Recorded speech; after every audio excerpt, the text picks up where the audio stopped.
Day 2, Stage 1, Q School Roundup, all the stories, points at the end in regards to who's in and what you're going to need on the final day to get through to Stage 2. Remember, we're in Stage 1 at the moment, which is pretty much your open entry. £475 to play in Q School to get through to Stage 2, which is where the cards are given out with those defending tour card holders, development tour players and challenge tour players as well. Now, there has been a bit of talk in regards to which one looks a little bit trickier. I'm going to cover that as well. Day 1 was certainly the UK. I certainly said when we looked at the European one yesterday that it did feel a little bit lower. The range of performance didn't seem there for the field. Like, the top end was still as good as the UK, but there was a lot of players sort of 60 and below, which has sort of pulled that down and misses out by 6 points on the UK.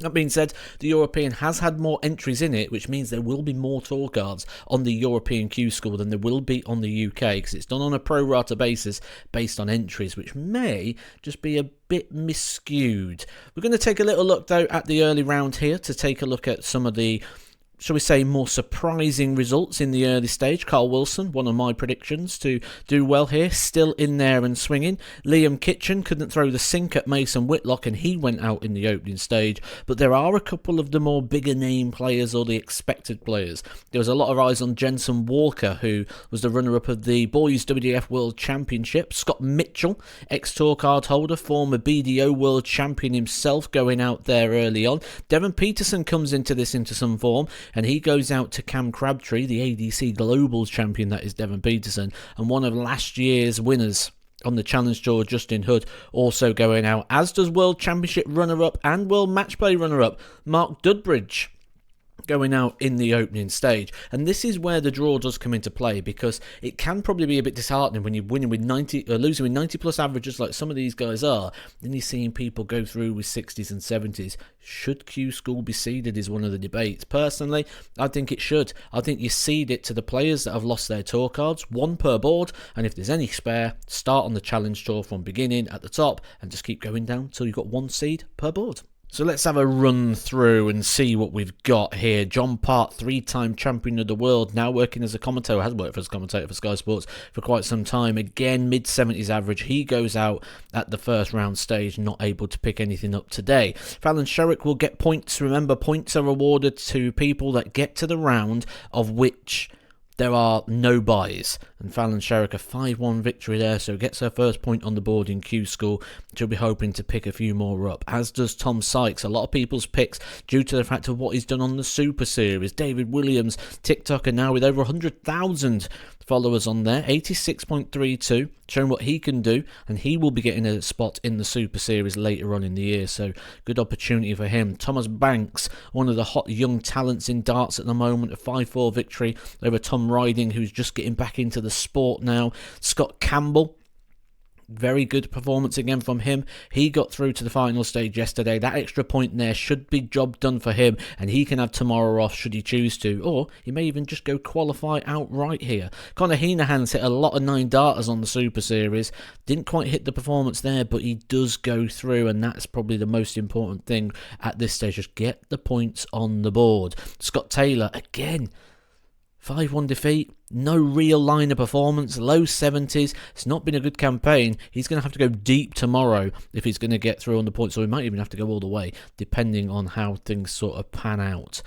And you'll see what I mean in regards to the averages. Some of the players going through with sort of 70s and 60s, which is frustrating when you're losing that sort of prelim stage to a good player, but that's just the draw of Q School. Ted Everts, the player I thoroughly expect to pick up a tour card, 5-1 victory for him. Alex Williams, someone said yesterday, very good player from Wales, he picks up a 5-0 victory with an average of 94. Aaron Beanie, good friend of mine, we said yesterday he had that mid-spell, didn't he? Couldn't quite work it out today. He's got another day still to go. Performance not quite the same as yesterday, so hopefully he can have a big day tomorrow. If there's anyone who knows how to deal with the last day, it's Aaron Beanie, who won his tour card a few years ago, beating Jared Cole in a final. Steve West, he's been playing well on the Super Series, hasn't he, after his hip surgery, but not quite producing the goods here at the moment. He's won the game, but still yet to hit a line of performance playing back in the PDC arena. John O'Shea, much better performance for him. He knew he had to. Didn't perform yesterday, but playing against Carl Wilson there gets the job done. Wilson's going to need quite a bit more tomorrow if he's going to make it through. Jared Cole had a good day yesterday, picking up 3 points, but not able to add to that today. He goes out by 5 legs to 1 at this stage. Crabtree, when we say about the draw being a factor, played Devon Peterson in the first round and then goes 5-1 over James Richardson. James Richardson, player with experience of both codes of the World Championship, playing on the Alexandra Palace stage, arguably causing one of the biggest upsets on the Alexandra Palace stage when he beat Raymond van Barneveld years ago by 3-0. Cam Crabtree showing his quality, and he's got a lot of it, and he came through that one. Now another point on the board. That should be enough to allow him a day off, but I'll let you know the point situation at the end of the video, who's in and who needs a bit more.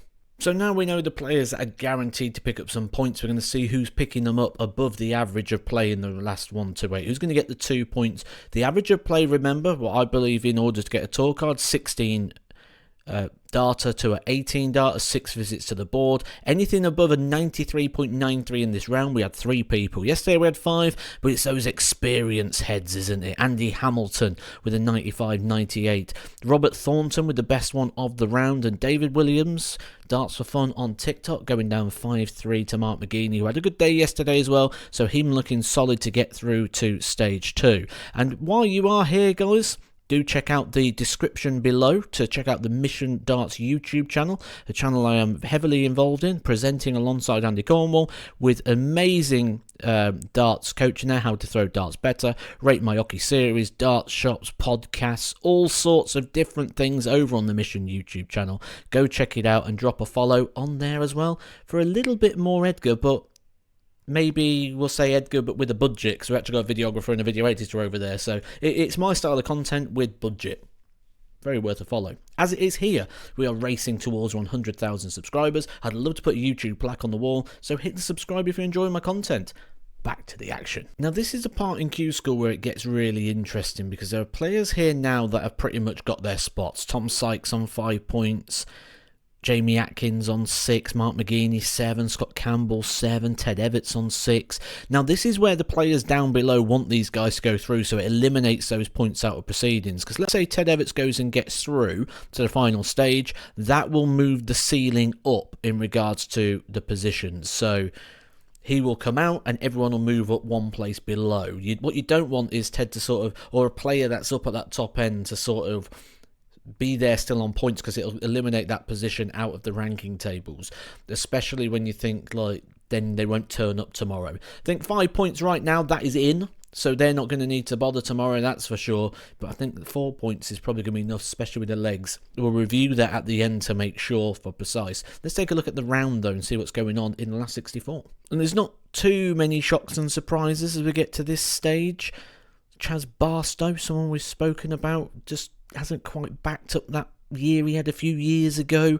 Robert Thornton, big performer earlier on, didn't perform there, 5-1 out, as does Steve West losing to Jamie Atkins. Cam Crabtree, someone who a lot of people expect, I expect myself, could get a tour card here, taking on Jim McEwen, who hasn't performed for Q School yet, but that is his arrival on the stage here. Scott Campbell though, look at that, 100.20. He can have a day off tomorrow, and I think that is the play for anybody who looks pretty much safe. Take the day off. You've got 4 big days of action to go. The last thing you want to do is go in there and sort of be chasing or just trying to get someone. You don't need to. You do not need to. You're already in. So that would be my advice. I know we obviously get a lot of people that just want to keep playing. It's a 7-day event if you're starting at stage 1. If you can have that gap in the middle, use it wisely. Now, I've had a chat with FDI at FDI_index, who's ran a simulator, and that simulator says no player with 4 points didn't get through. So 4 points seems to be the expectation. He actually tells me it's 3 with good legs is the expected to get through. But at this stage, everyone down this left-hand side is moving to 4 points, which, if that simulator is correct after 200 attempts, All these players are through, regardless of the result in the last game. They include Ted Everts, who brought his best game to the party, Jamie Atkins, who averaged 96 in that round, Jim Mostyn and Tom Sykes, both with 96. So this is the round that people really did step it up. Fallon Sherrick, who went out early yesterday, looks to be booking her place into the second round phase as well. A lot of the players down the right hand side did pick up a few decent points yesterday, so this run will probably be enough for them as well today. We'll cover that at the end of this one, but I mean, all the players down the left, pretty much just Scott Campbell again getting through to a final stage. That should be job done for him. And in fact, it was without needing to use the points table, which a lot of his competition will be happy with, because that's a lot of points now that's been taken out the rankings, because he actually went through automatic, beating Tom Sykes there in the final. Fallon Sherrick did go down 4-3 to John O'Shea. All the players down the left are guaranteed to be there now in regards to automatically winning through a day. Ted Everts, keep an eye on him. He is really getting back to form and maybe even going to go one better. He was around the time that you had Dimitri Vandenberg, Luke Humphreys on the development tour, and Ted Everts was dominating that development tour. Their careers have gone different ways. Maybe now's the time that Ted Everts is going to start to show that quality that he had then and start to put himself back into the world's elite. Let's take a look though at the point situation. You'll see what I mean here.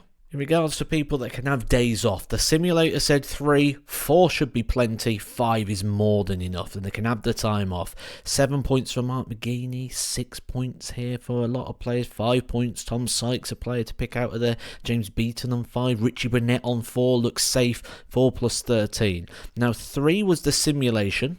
No one on 4 points didn't go through. It was 3 plus legs. And you can see why. 37th at the moment is on 3 legs. And there are 79 places available for the next round stage. So you can see why 3 points plus good legs should be enough. Because again, points don't get given out until that latter stages. And they're going to be split. When you look down and you look at the points in regards to how far down they go, where different people picking up points, you can see that there's going to be another split tomorrow, and quite a wide split when you look at the likes of Scott Waits, currently on 0 points, Conan Whitehead on 0 points. So there's going to be opportunities, and there's going to be players off the pace picking something up throughout the day. Now, I know the players that are there will want to make sure they're not going to want to run risks. If you're on 4 points, they may be a little edgy, despite the fact that the data suggests that 3 should be enough, certainly on the European side. Who will play tomorrow will be an interesting factor. Is anyone going to come off the pace? Is it going to be a point scenario? Remember, the chances are people that have got points may even qualify tomorrow. That's a high possibility. If that's the case, then that's going to open up a door for that borderline to move up again, just like it's done with Scott Campbell today. It's all getting interesting at Q School. Phase 2 is where the cards get given out, and there's one more day, one more opportunity to book themselves in that place. I'll be talking you everything you need to know, pointing out all the stories right here on my review of Q School tomorrow. Catch you soon for some more Edgar TV.